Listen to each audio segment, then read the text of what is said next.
प्रभावों का अध्ययन है।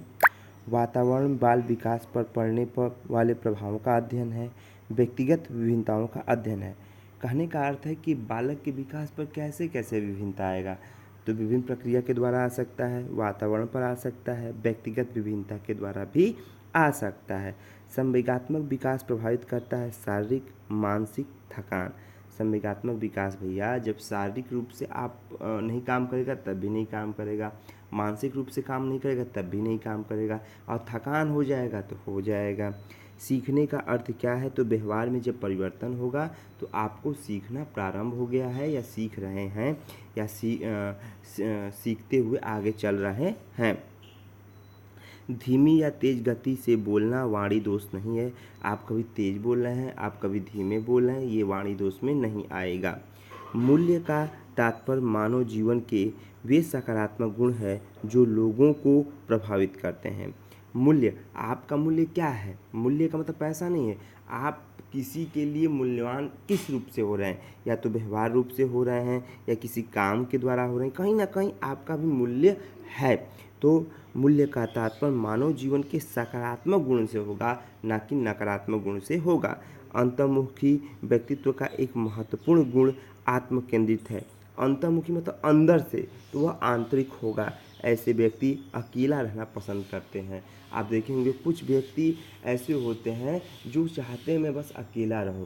कुछ व्यक्ति ऐसे होते हैं जो यह चाहते हैं कि कई व्यक्ति मिलके किसी काम को किया जाए या कई लोगों के साथ रहा जाए। उज्ज्वल बहुमुखी व्यक्तित्व पर बल देता है। उज्ज्वल जो होता है, एक उज्ज्वल, ये ध्यान रखेंगे, पूछा है उज्ज्वल किस मुखी पर बल देगा, तो बहुमुखी पर बल देगा।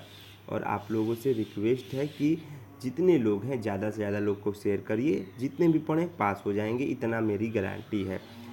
मनोविज्ञान लगभग कंप्लीट होने के तरफ है। उसके बाद आपका ईवीएस का सब ऑडियो भेज दिए हैं, अब ईवीएस का वीडियो जाएगा। बालक के चिंतन एवं कंठाग्रस्त होने पर अध्यापक को चाहिए कि सर्वप्रथम बालक से बातचीत करके इसके कारण का पता लगाए। मतलब कहने का अर्थ है कि कुछ बालक कंठाग्रस्त हो गए, मतलब कि रुक गए, पढ़ने में मन नहीं लगा रहे, तो उसके लिए क्या करना चाहिए, अध्यापक को बालक से बात करना चाहिए, बात करके उसका निराकरण करना चाहिए। दो चीज़ होता है, एक निदानात्मक शिक्षा होता है, एक उपचारात्मक शिक्षा होता है। जहाँ पे अध्यापक कारण जानेगा कि तुमसे यह प्रश्न नहीं हो रहा है, क्यों नहीं हो रहा है, तो कारण जानेगा तो निदानात्मक शिक्षण, और जहाँ पे कारण जान के उसकी समस्या का हल कर देगा तो उपचारात्मक शिक्षण कहलाएगा। जैसे डॉक्टर के पास मरीज जाता है तो वहाँ पे बता रहा है अभी कि मुझे ये दिक्कत है, वो निदानात्मक है, और जब उसने दवा दे दिया, उस दवा से वह सही हो गया तो वो उपचारात्मक है। सिगमंड फ्रायड ने इदम अहम परा अहम के बारे में बताया। Id ego super ego. अचेतना अर्धचेतना चेतना। अचेतना मतलब बच्चा एकदम कुछ नहीं जानता है, दूसरे पर निर्भर है। अर्धचेतना मतलब बाल्यावस्था, कुछ ना कुछ वो जानने लगा, और चेतना मतलब वो पूरे तरीके से जान लिया, वो कहीं ना कहीं बालक किशोरावस्था में हो गया है, वह हर चीज़ को जानना समझ गया है और यह समझने का प्रयास कर लिया है।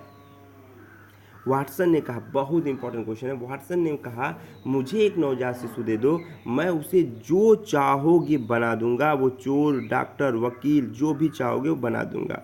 उद्दीपन की तीव्रता ध्यान आकर्षित करने को महत्वपूर्ण है। भाई उद्दीपन दिखाई देगा तभी हम ध्यान को केंद्रित करेंगे और तभी हम कोई काम कर सकते हैं, अन्यथा कोई काम कर नहीं सकते हैं। मनोविश्लेषणात्मक का सिद्धांत सिगमंड फ्रायड ने दिया है, और यह ऑस्ट्रेलिया के प्रमुख तांत्रिक तंत्र विशेषज्ञ थे। यह कहाँ के थे, ऑस्ट्रेलिया के तांत्रिक तंत्र के विशेषज्ञ थे। कौन, सिगमंड फ्रायड। SOR में O का व्याख्या यह गेस्टाल्ट मनोवैज्ञानिक को दर्शाता है। SOR में O की व्याख्या किसको दिखाएगा, गेस्टाल्ट को। रुचि के द्वारा ही ध्यान केंद्रित होगा। जब आपके में रुचि आएगा तो धीरे धीरे आपका ध्यान केंद्रित होने लगेगा। सूझ या अंतर्दृष्टि का सिद्धांत कोहलर ने दिया, और यह जर्मनी के मनोवैज्ञानिक थे, और इन्होंने एक किताब लिखा मेंटलिटी ऑफ ओप्स 1925। बहुत इंपॉर्टेंट। सूझ का सिद्धांत किसने दिया, कोहलर ने दिया, बर्मानुस पे दिया, केला खिला के दिया, और इनकी बुक कब आई थी, 1925 में आई थी। बुक का नाम क्या था, मेंटलिटी ऑफ ओप्स।